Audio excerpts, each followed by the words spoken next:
गुरुदेव, आपके चरणों में कोटि कोटि प्रणाम। महाराज जी, जीवन में काफी दिनों से एक प्रश्न मन में चलता है कि भाग्य और पुरुषार्थ में क्या ज्यादा बलवान है। क्या हम अपने पुरुषार्थ से भाग्य को बदल सकते हैं? महाराज जी, मैंने अपने जीवन में कई बार अगर पुरुषार्थ बलवान पुरुषार्थ किया जाए तो साधारण पुरुषार्थ से प्रारब्ध को नहीं बदला जा सकता। अगर बदला ना जा सकता तो भगवत प्राप्ति किसी को होती ही नहीं। केवल प्रारब्ध के अनुसार ही चलने वाले पशु पक्षियों की तरह हमारा मनुष्य जीवन होता। हमारे मनुष्य जीवन की प्रधानता पुरुषार्थ से ना कि प्रारब्ध से है। प्रारब्ध को रौंद करके और भगवत प्राप्ति हम करते हैं पुरुषार्थ के बल से, पर वो परम पुरुषार्थ है भगवान का आश्रय, भगवान का नाम जप, भगवान की सेवा, भगवान की आराधना। अगर ये नहीं है तो छोटे मोटे दान पुण्य तीर्थ अवगान से प्रारब्ध को नहीं मिटा सकते। अवश्य में भोक्तव्यम कृतम कर्म शुभाशुभम, जो हमसे कर्म हुए उनका भोग भोगना पड़ेगा।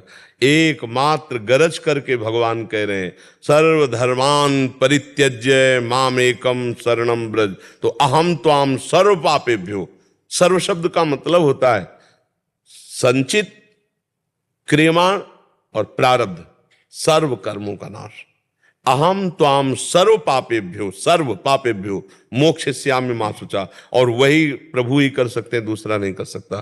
तो हम प्रभु का आश्रय लेकर प्रभु का नाम जप, प्रभु की लीला कथा का गायन, प्रभु की लीला कथा का श्रवण, प्रभु की सेवा और प्रभु की भावना से ही समस्त कार्य। प्रारब्ध अगर न बदलता तो भगवत प्राप्ति कैसे हो जाती? बिल्कुल प्रारब्ध में किसी के नहीं लिखी भगवत प्राप्ति। भाई कर्म तो दो ही प्रकार के होते हैं, शुभ और अशुभ।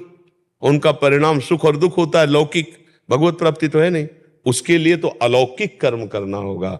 ये भगवान का नाम जप करना, भगवान की लीला कथा सुनना, भगवान की लीला गायन करना, भगवान की आठों पैर भावना में मस्त रहना, ये अलौकिक है।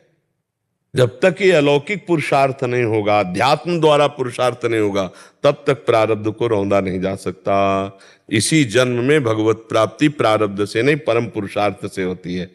पुरुषार्थ में बाधा पहुंचा सकता है प्रारब्ध, और कुछ नहीं कर। जैसे इस शरीर में जो कष्ट होता है वो जब बिना भगवान के भजन के उसे सहा नहीं जा सकता। तो प्रारब्ध अपना असर दिखा रहा है और पुरुषार्थ अपना रंग ला रहा है।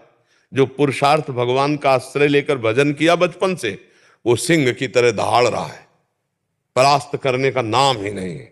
भले मृत्यु अभी हो जाए कोई परवाह नहीं।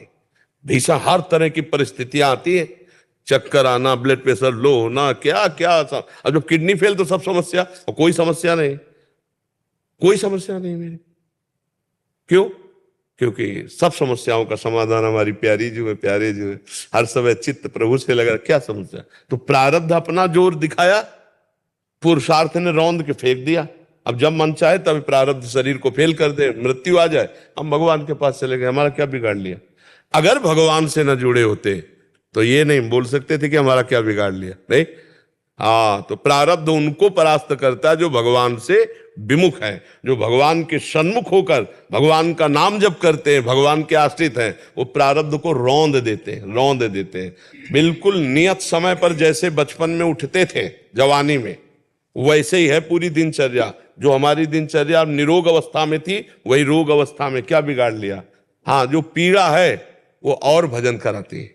जैसे एक गार्ड रख दिया जाए कि हर समय हमें सावधान रखना, ऐसे किडनी हमारी गार्ड है। हर समय में कहती सावधान तुम्हें मरना है, तो राधा राधा राधा राधा राधा राधा राधा राधा।